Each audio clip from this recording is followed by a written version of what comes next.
curious, like This conference will now be recorded. the teacher would be, the students or, you know, the learner would be also to take some agency on that and Right. not a little, you know, I mean, that's kind of how I've always understood it from like the theory aspects of when I was, you know, working on my PhD material, but so I wanted to share that and see what both of you think about that. And also, I'd love to know more about when you talk about the unconsciousness of teaching, of the, well, so the teacher, are you suggesting that the teacher needs to come in to understand their own unconsciousness before the student's unconsciousness, or like how? I know I'm going to go more to like the practical side because I'm as a practitioner, but so I can try and stay in the theory and I can read some more. No, that's fine. So I'll start with the first. Yeah.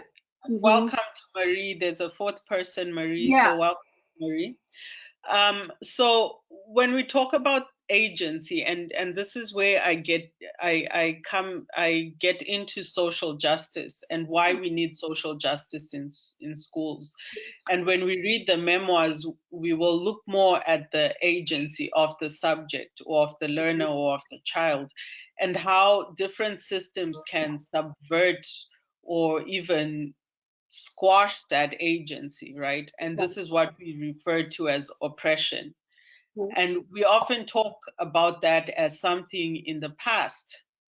We know, like in the memoirs, one of the memoirs is based in Canada during the residential schooling period of natives, and in that situation, we see how the laws, the policies, the entire system was designed to kill any agency, right, in the student or the learner. And this is the same thing in the other two memoirs. So we will get into the subject's agency. But to answer your question, ideally we want them to have agency. And this is when people often talk about like the schooling system in countries like Finland, where they have relaxed the teacher's authority so much that students are given so much agency. They can decide what they want to learn, how they want to learn, and the job of the teacher is simply to facilitate and almost follow along, right? So that's an example of where the subject is practicing their agency or the learner is practicing their agency.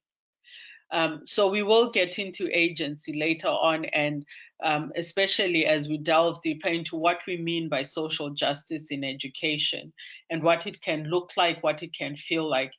This is when we will also discuss safe space and agency in safe space, both the teacher's agency and the learner's agency, and what we mean by safe space, and why safe space is a collapsing paradigm or a collapsing structure. The more we try to be safe in these spaces, the more it seems that it falls apart. And then your second question was, should the teacher then understand their own unconscious before they start trying to understand the students?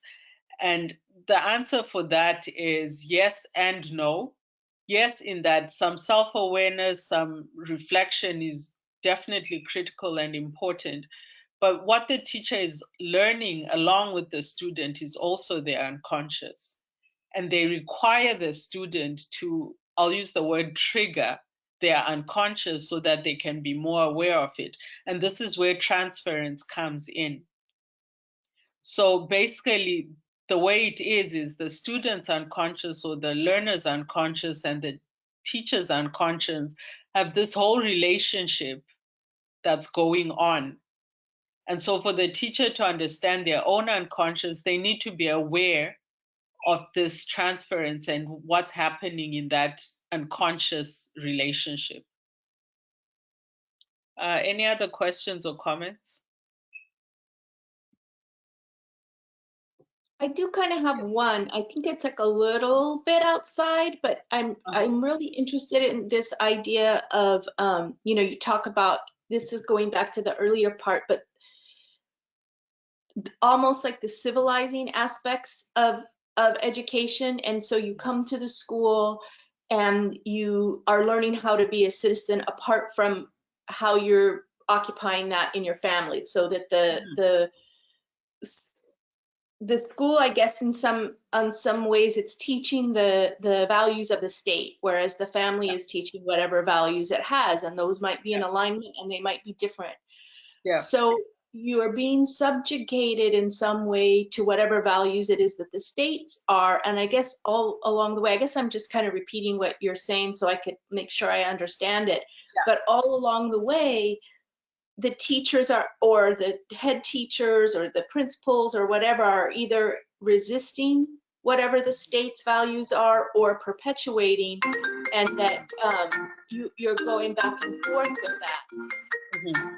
I'm sorry, I'm getting a call. My mom keeps calling and it's That's distracting. So it's that those things keep, I lost my train of thought. So I guess that I don't know if it's as simple as education is either, it's always in some ways subjected to the state. Yeah. So again, when we look at the chapters of the memoirs, this is something that will be highlighted because similar to the Residential School Act in Canada, and I'm not sure if that's precisely what it was called, there was something called the Bantu Education in South Africa, which is one of the other memoirs. And this is where we see the direct trajectory from state to school to child, where the state had racist ideologies, white supremacist ideologies. We see how those become, basically the schooling that the child gets, right? So there is that, and when we talk about like teaching using exam papers, that's something that comes from the state, because the state requires children to do these exams at this stage of their life, and with this then they can then go to university and so forth and so forth. So there's a direct path from state, from government to child. And often and we'll talk about this in chapter 6, parents and the home often feel powerless to this because it's coming from a bigger authority. For example, it is the law that every child should go to school, whether the parent likes it or not, whether the child likes it or not, whether the school is a good place or not. And so this parent will pack their child off every day to this place that is traumatic, that is not in any way healthy for their child, but it's the law. And they have to do that. If they don't send that child to school, there are consequences. And so, again, when we start talking about social justice and agency, how much agency do parents have in their schooling of their children, unless if they homeschool? And that also has its own minefields, right? And so we see how important it is for the policies and the legislation that govern education, for them to align with values that are child friendly, that are socially just, that are inclusive and equitable, because that is ultimately where most of the authority and the power comes from. And the teacher and everybody below that is simply following the path that has been set by the government. And so when we talk about authority being embodied in the teacher's authority, the teacher is in this unique position of having a big other that's dictating to them, but they're also in a position of big other to the child. And this is where some teachers will feel a lot of conflict, especially like an example. I remember when Trump was first voted in, and the whole anti-immigrant rhetoric and all that was going on, a lot of teachers, and I remember this very well on Twitter, there were threads and threads and threads of teachers not knowing what to say and do because they don't agree with what the president is saying. And they have children that are scared that their parents will be deported, and some were deported, and all of that. So you had teachers in these positions of feeling helpless and a part of the problem and a part of the system, even when they don't want to. And so teachers felt that I need to say something to my students because I can't just keep quiet like nothing is happening. But what does the teacher say when their authority has been given to them by the same government that they might be speaking against? So again, that comes back to the impossibility of education, because as an educator, as a teacher, you've been given this authority, but whether you agree with it or not, you're representing it in that position. And this is more so in government schools, right? And so when we talk about education, we go into Winnicott's Good Enough. I don't know if I answered your questions. Yeah? Okay. You did. I have another thought, but I think I will wait. But it's kind of related to this. But I think you should go forward, and I will. Okay. So Winnicott's Good Enough is a way to view how education might socialize and account for alterity. A good enough education allows for the subject of education, which is the child, to inhabit their own alterity because it is not so much focused on educating the subject, but actually focuses on what is good for the subject. So rather than focusing on, we need you to pass the exam, so we'll teach exam papers, we focus more on what does this child need to learn, or what does this learner need to succeed. So from page 4 to 5 in the book, the term good enough used by Winnicott to describe the parent that provides a holding environment and facilitates transition through stages of maturation aptly describes socially just education. Winnicott explains, with the care that it receives from its mother, each infant is able to have a personal existence and so begins to build up what might be called a continuity of being. On the basis of this continuity of being, the inherited potential gradually develops into an individual infant. If maternal care is not good enough, then the infant does not really come into existence, since there is no continuity of being. Instead, the personality becomes built on the basis of reactions to environmental impingement. And what was basically saying was, if you've spent any time around a newborn baby and the mom will tell you things like, oh, she doesn't like it when you do that, she doesn't like this, she does. So the mom speaks for the child, but at some point a good enough mother will give that child voice so they know and can speak for themselves what they like and don't like. So in those first few months, first few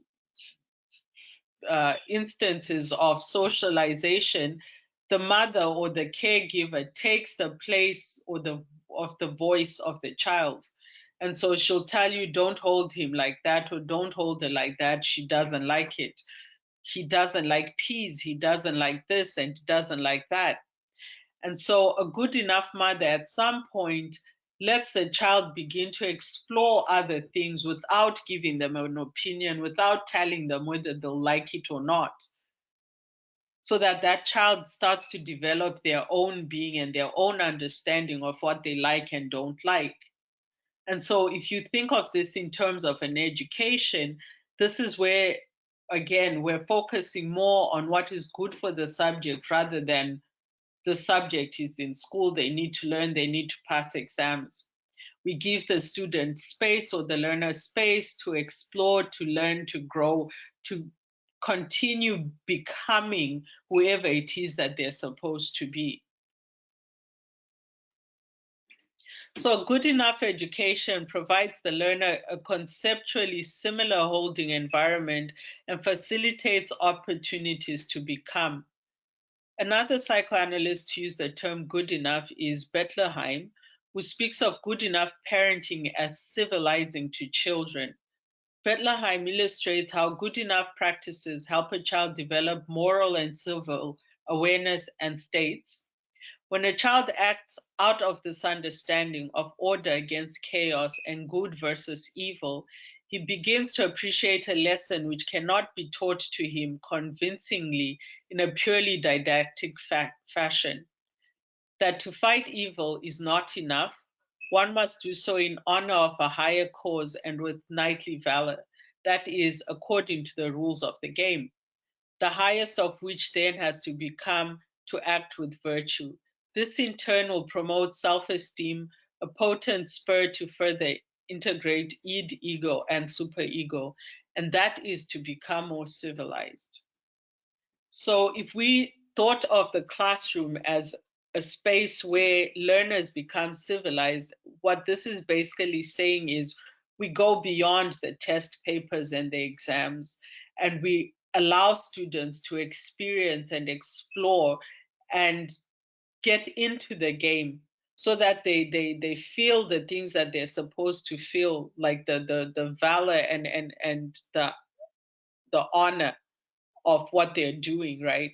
Because if you focus simply on what's in the curriculum, what's in the exam, what we're taking away from the student is an opportunity to feel and think other things. And we don't often think of the classroom as this place for those things. I remember when I first started my career, I was still in college actually studying child and youth work, and I had a placement in a school. And part of my job was to do a social skills class with grades 1 to 3. So that would be from age 5 to 8. And I often found it interesting because they had their own ways of defining certain things, right, of honor. And often these would be definitions that they learned at home. And then transferring those, what is honor in the classroom, what does it look like? How do you the please that your mom or grandma or dad or brother or whoever it was who always says, say please, say thank you, how that translates into something else when you're in the classroom. When is the appropriate time to say please and thank you? Who do you say please and thank you to, and all of that. And so it was interesting seeing, especially with the really young ones, because so far their social skills had been learned at home. And so they would often say, my mommy says, or my daddy says, or this person at home says, this is what that is.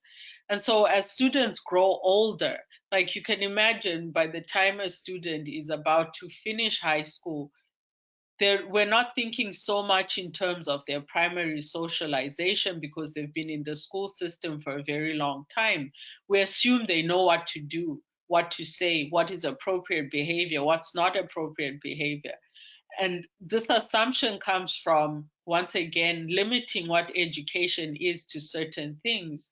So when new experiences come up, like the one I mentioned earlier when Trump came into power and there were mass deportations and so forth, these are new experiences and they're happening outside of the school, but that doesn't mean they're not coming into the classroom. So again, this is where primary socialization and secondary socialization meet, but it's with older students. This happens, we'll see this in the memoirs as well, in university. For a lot of students, the first time they learn how to label certain things they've experienced and lived through is when they're in university. Because in university, they're often encouraged to think more critically, to look at the world more critically. They have social theories, they have all of this. And like I've had students say, after class, oh my God, that happened to me and I didn't understand this. And now I know that this is what it was. And I can't believe that happened. And these are university students. And so teaching has to go beyond exam papers and getting that mark in the essay or whatever it is. It has to be focused as well on the psychic being and the experiences. Okay. So moving on to transference. So Freud's initial contemplation, this is on page 13, contemplation of transference was negative, as he felt it was an obstacle rather than a tool in the psychoanalytic process, in much the same way that emotionality can be viewed as disruptive to a classroom. With time, however, Freud began to understand the relevance and possibilities in this unconscious displacement of feelings of hostility and/or affection and desires.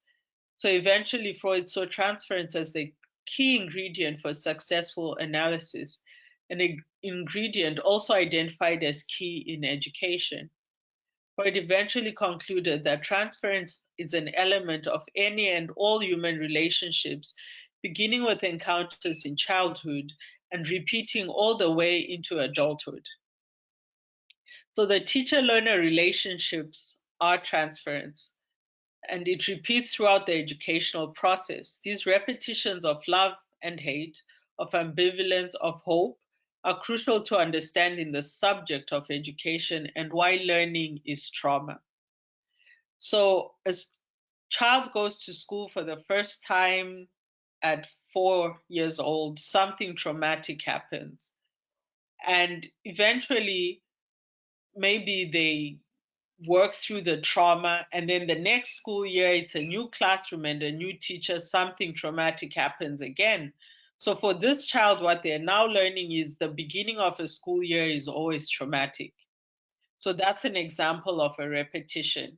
And so by the time they're going into their third year, it doesn't matter who the teacher is or what happens. For them, they already have that transference going. My first teacher did this to me on the first day. My second teacher, this happened on the first day. So on this third day, they come in with anxiety, they come in already afraid, they come in already triggered. And that's how transference works. On the other end, if their first day of school was a great success, it was great, they loved it, they enjoyed it. The next year, it was even better. The third year, that's what they're expecting. So they go into class with that hope and that excitement for something great is going to happen this today, because every year at the beginning of the school year on the first day, it's always such a great experience. And so again, it doesn't matter who the teacher is, this child has come in with some preconceived ideas of what's going to happen. And that becomes part of the transference. And so whether it happens or not, that element was in play and accounts for part of that experience. So transference highlights the emotionality of pedagogy. Within the clinic, the analyst relies on transference to, as accurately as possible, interpret the causes, symptoms, and experiences of the analysand's pathology. The analyst traces repetitions from early childhood and across the lifespan. In the same way, a teacher might use transference to understand the learner's emotional and therefore mental life. And so the experiences of a learner are really important, especially when they first come into the educational system and first start experiencing education, because it is a powerful interaction that can determine how the student will go on from there. Whether they will love school or fear school, dread school, or invest in it or not, comes through transference.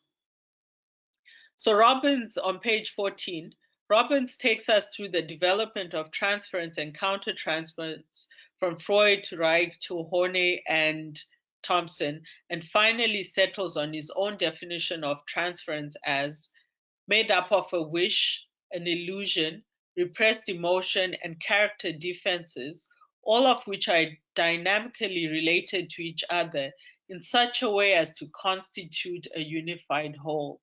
The wish is in the present and is actively effective in present living. So we look at transference as a wish. The child comes in that first day based on their past experiences with a wish. And the teacher will either fulfill that wish or not. Teaching will either fulfill that wish or not. whatever happens in that classroom will respond to that wish one way or the other. And by saying wish, we're not necessarily saying they come in hoping for a good thing. That wish can sometimes be in the form of wanting it to go bad because that's what they're used to, that's what they know. And we find comfort in things that we know, things that we've experienced, because those are things that we have learned. So if a child has knowledge of school as a horrible place where they will be knocked down and bullied, it is not impossible for them to wish for that, because that is what they know, and that is what they're prepared themselves for, unconsciously or consciously. School is always like this. And so when they come in and the wish is not what happens, it can be quite confusing and also potentially traumatic for a child. And so this is where we find those behaviors repeating, like a child who always does the same thing. It is part of that wish. So they keep repeating that pattern because it's what they're used to, and they're likely looking for resolution or intervention. And so when behaviors repeat, and this this is more easy to see in smaller kids, right? That kid that you will tell 20 million times to sit down and learn to put their hand up before they talk, but they never do. And it's not like they don't understand what you want them to do. Sometimes it is the unconscious repeating because they're looking for something. It is that wish. You had a question? Yes, I'm wondering if, like you're talking about somebody who would bring their wish for that experience, the negative experience. So it seems to me that trying to de-traumatize education for those who have already been traumatized might involve then, I mean, I think I have read this in other places that classroom rituals can be so important. So that a student could have an expectation inside, like if you make those rituals very explicit, so they're walking into a classroom that may be trying to mitigate what has happened, a negative experience in other classrooms. If they know, okay, we're going to start the class this way and move through a series of rituals, it could help to mitigate trauma just because the expectations are so explicit, or the rhythm of the class is so explicit. Yeah. I'm not quite sure how to put it, but And basically what we're talking about are learned behaviors, right? We talk about learned behaviors and trauma, and um, why sometimes, like the example that we can use, the most, I guess, simplistic for want of a better word, is domestic violence victims, the ones who keep going back, right? They know they're being hurt, they know it's not safe, they know that, they know where they can go for help, they can go to a shelter and so forth, but they keep coming back to this situation. And part of that is the learned behavior. They've learned to live in this situation. It makes sense to them, even if it doesn't to the rest of us. They know that when my abuser speaks like this or says this and what his triggers are and all of that, they know. They've learned how to live, how to cope, how to manage that experience for themselves. And so to take them out of that, they might feel lost and even more afraid because it's an unfamiliar territory. It's like the whole better the devil you know than one you don't know, right? And so in the classroom, when we introduce rituals, it's important to understand what these rituals mean for the student, what these rituals can or cannot do for the student. So, like in special education, for example, they'll often have rituals that are specifically designed for a child because of their specific needs and behaviors. Whereas in mainstream classrooms, we don't often do that, but we have rituals. And the unfortunate thing is, most of the time, those rituals serve the teacher or serve the system, but not necessarily the student. And so when we start to think of the rituals, and in the memoir chapters, we actually talk about rituals and why we should be critical of rituals in education settings, because again, it's who are these rituals serving? And so we'll look at that when we get into the memoir chapters as well. But these rituals, when you think about it, if you're an educator or social worker or whatever your profession might be, and you're in a position where it is up to you to create and decide what rituals to put in place, it's important to think about what they might be erasing or what they might be inputting into a child or a learner. Okay.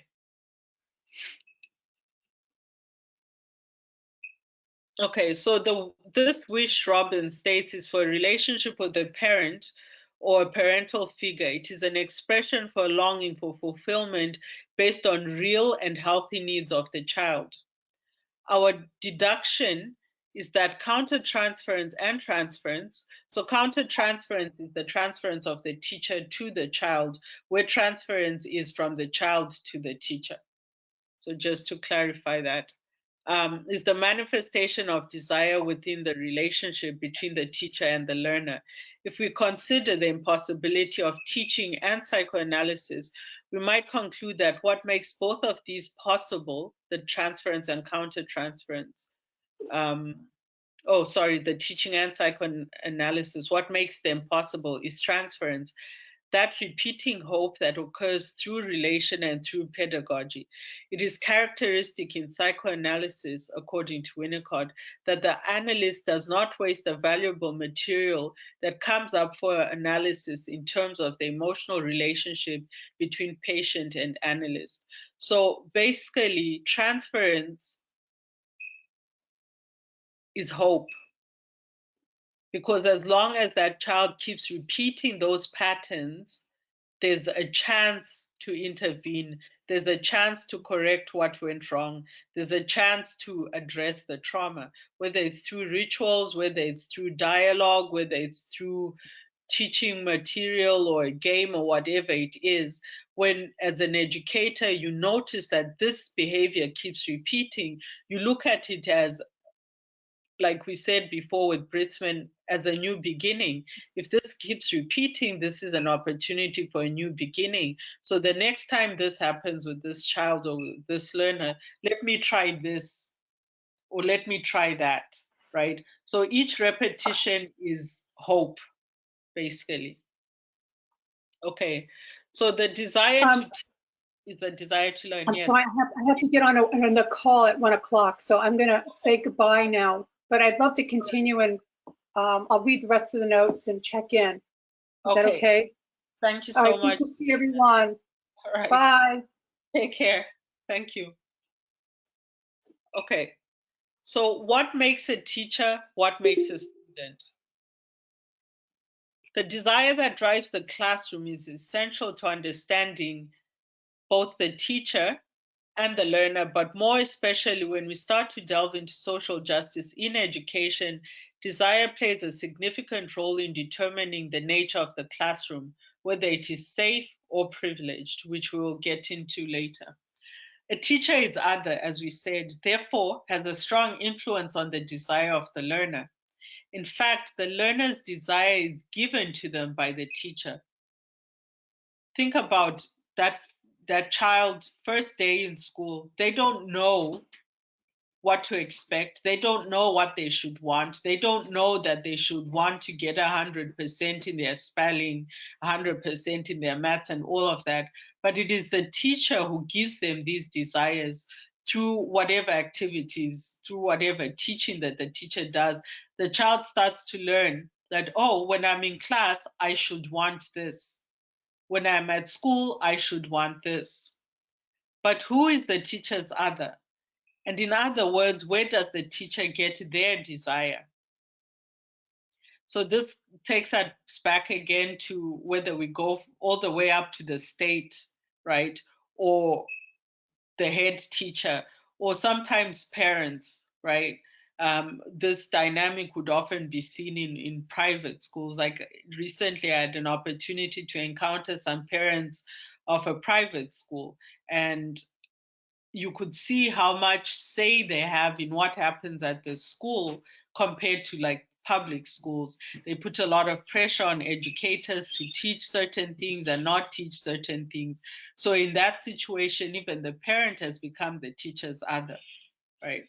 So desire emerges through transference, and the unconscious emerges through transference. The unconscious, according to Lacan, is structured like a language. And as such, the unconscious is discourse, and within this discourse are specific signifiers which speak to us. These signifiers reveal much to us about the way an individual understands her own history, as well as society's interpretations of that individual's history. Added to the individual's understanding of awareness, of self-awareness as a social being, is the social reality in which the being must operate. So the child or the learner has their own understanding that they got through their primary and secondary socialization. But this understanding is within the context of the social reality of society. So gender is an example, right? We often talk about gender being a construct. And this construct works because it exists within a social reality that reinforces what gender is and how it works. So, for me to understand myself as a female, I might choose certain things or think I'm choosing certain things, but it is within the context of the social reality. Because I can't decide a female is blue, green, and purple and then live according to that within society, within a society that does not agree with me. This is where we have trauma, right? And so when a child has their own understanding that does not relate with what the social reality says they are, we see trauma. And again, this we will go into when we talk more about diversity, equity, and inclusion. And when we talk about the history of education, particularly for people of color, particularly for um, females as well, right? So the unconscious is also the others discourse in a very straightforward fashion.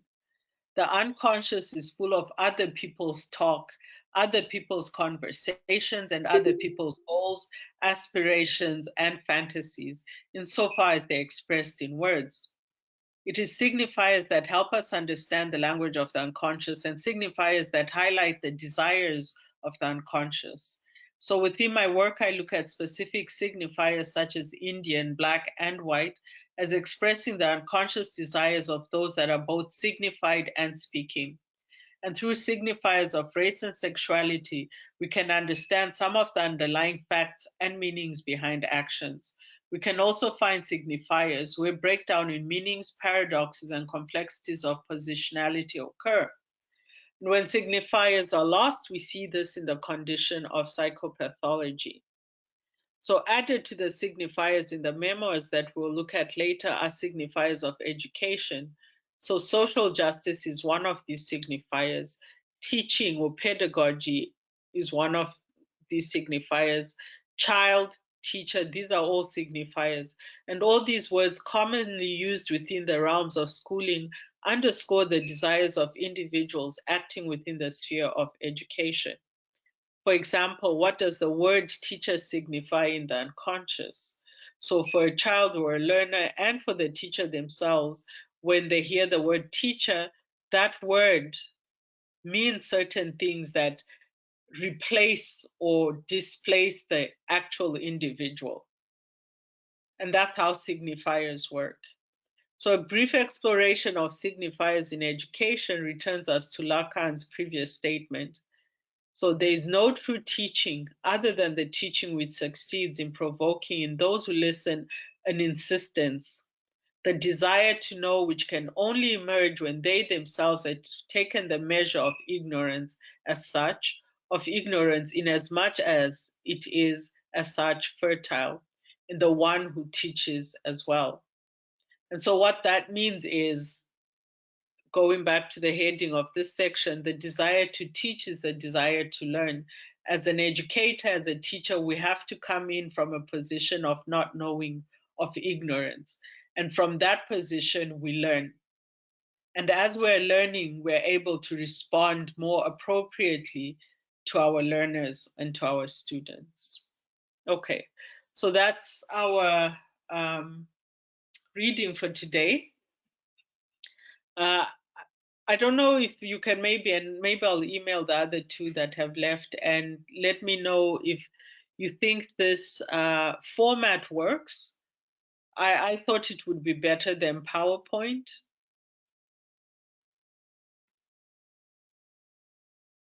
Can you hear me? Yes. I can't see myself anymore, so that little screen disappeared.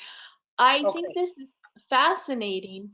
I know for me sometimes it's more interaction, like I'm a, what is that called, an external processor. Yeah. So in order for me to gain knowledge, I need more interaction around it. However, Right. I love theory so much and I love your work so much that I can absorb a lot. You know what I mean? It's Right. exciting to me. The ideas are so exciting. I don't know if that's true for the others. And then in hearing your work today, I want to reach out to other teachers. You know, not everybody is up for quite the level of theory at which you're operating at. You know what I mean? To me, it's so fundamental. But I'm going to reach out to some other folks. And then, of course, it's such an interesting time in education because all over the world right now, or many parts of the world, we're all doing it online. Like, you know, I have been teaching online now for 3 weeks. How's that going? Uh, I'm just going to, because I was recording this, I'm just going to turn the recording off. okay. There's some great things